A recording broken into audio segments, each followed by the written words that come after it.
کہ اطاعت جزوی نہیں، اطاعت کلی، پوری کی پوری اطاعت، جو حکم بھی دیا گیا ہے ماننا پڑے گا۔ جزوی اطاعت اطاعت نہیں ہے۔ Partial obedience is no obedience. اس لیے کہ اگر آپ نے ایک حکم قبول کر لیا، ایک نہیں کیا، تو جو نہیں کیا کیوں نہیں کیا؟ کہ وہ آپ کے نفس کو پسند نہیں۔ جو قبول کیا وہ کیوں کیا؟ کہ نفس نے الاؤ کر دیا آپ کو کہ ٹھیک ہے کر لو، کوئی حرج نہیں۔ لہذا partial obedience is no obedience at all. چنانچہ اس پر جو وعید آئی ہے سورہ بقرہ کی آیت نمبر 85 میں، افتؤمنون ببعض الکتاب وتکفرون ببعض،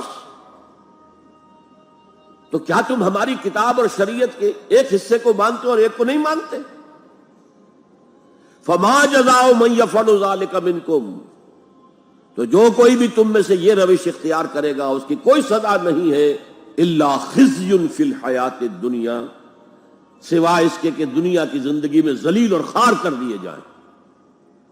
وَيَوْمَ الْقِيَامَةِ يُرَدُّونَ إِلَىٰ أَشَدِّ الْعَذَابِ، اور قیامت کے دن شدید ترین عذاب میں جھونک دیے جائیں۔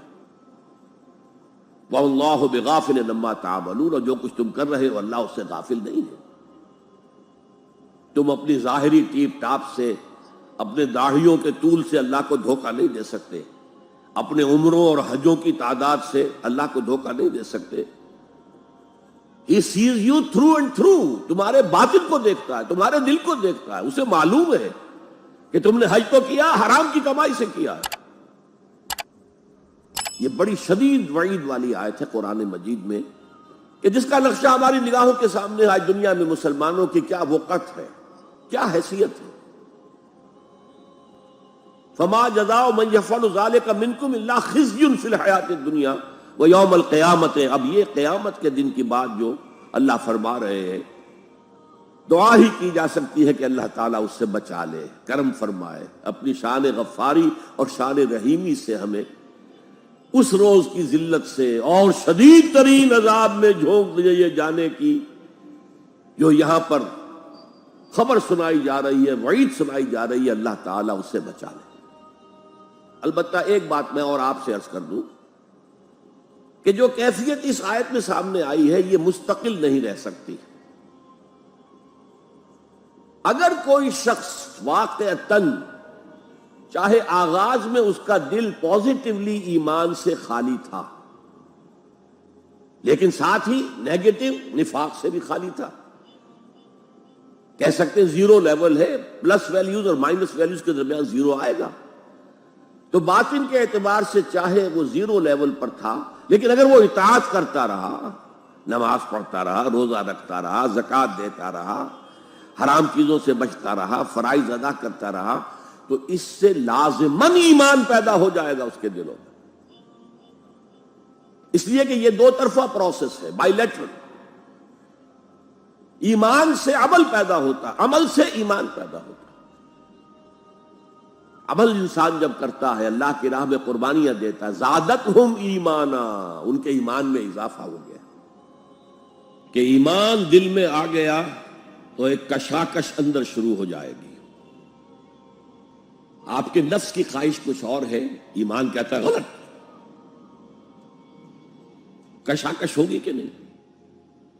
جیسے فرعون نے کہا تھا الیس لی ملک مصر وہذہ الانہار تجری من تحتی، کیا میں بادشاہ نہیں ہوں مصر کا؟ مصر کی حکومت میری نہیں ہے؟ اور کیا یہ ساری نہریں جو ہے میرے نظام کے تحت نہیں چل رہی؟ اسی طرح برا نہ مانیے، ہمارا نفس کہتا ہے یہ جسم میرا ہے، میری ملکیت ہے، اٹس مائی ڈومین، میری خواہش پوری کرنی ہوگی۔ جیسے اس نے کہا میں نہیں جانتا کوئی خدا ہے میرے سوا اور میرے اوپر، میں نہیں مانتا، نفس بھی کہتا میں نہیں ماننے کو تیار، کیا حلال ہے کیا حرام ہے، کیا جائز ہے کیا ناجائز، میری خواہش پوری کرو۔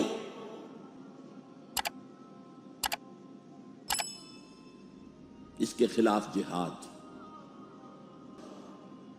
نفس ماں ہم کم طرز فرعون نیست، میرا نفس بھی فرعون سے کم نہیں ہے۔ لیکن ایراعون نیست، اس کے پاس لاؤ لشکر تھا، اس نے زبان سے بھی کہہ دیا تھا انا ربکم الاعلی، میں ہوں خدا۔ میرا نفس بیچارہ اس کے پاس کوئی لاؤ لشکر نہیں، زبان سے تو یہ کچھ نہیں کہتا، اندر یہی کہتا میں بادشاہ ہوں اس وجود کا، میری مرضی پوری ہو۔ تو اسٹرگل اگینسٹ دس بیسر سیلف، ایک سیلف ہے اونچی سیلف، خود ہی انا، ایگو، اور ایک ہے یہ بیسر سیلف، ہماری جبلتیں جو اندھی بہری ہیں، جو حلال حرام سے انہیں کوئی غرض نہیں، ان کے خلاف جہاد کرنا۔ آپ نے فرمایا صلی اللہ علیہ وسلم المجاہد من جاہد نفسہ، اصل مجاہد وہ ہے جو اپنے نفس کے خلاف جہاد کر سکے۔ تمہارے اندر یہ دشمن تو بیٹھا ہوا ہے، تکڑا ہے، تمہیں کنٹرول کر رہا، چلے آؤ باہر کے دشمنوں سے جہاد کرنے کے لیے۔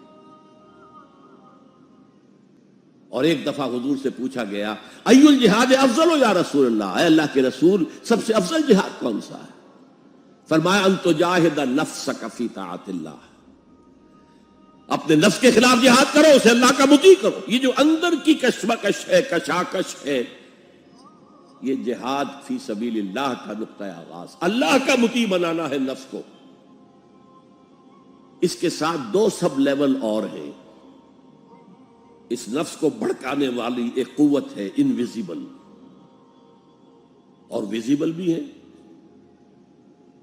انویزیبل قوت سب سے بڑی ابلیس، شیطان، لعین، اور اس کے چیلے چانٹے جنات میں سے، اور ویزیبل میں انسانوں میں جو اس کے ایجنٹ ہیں، جو فحاشی کو کلچر کا نام دے، یہ اس ابلیس کے چیلے ہیں۔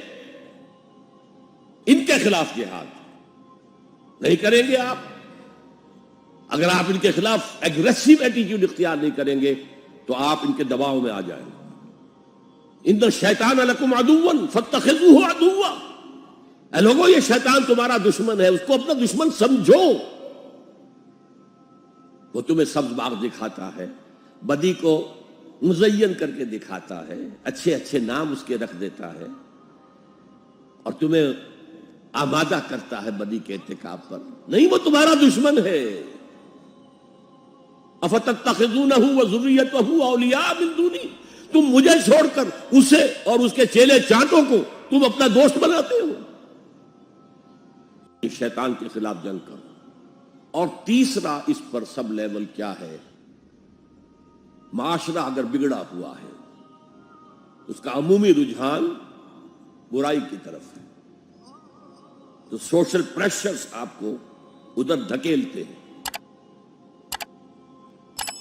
تب دو ہی راستے ہیں، زمانہ بات و سازت تو بعد زمانہ بے ساز، یا تو پیسو معاملہ ہے، زمانہ تمہارے ساتھ سازگاری نہیں کرتا، چھوڑو تم زمانے کے ساتھ سازگاری اختیار کر لو، چلو تم ادھر کو ہوا ہو جدھر کی۔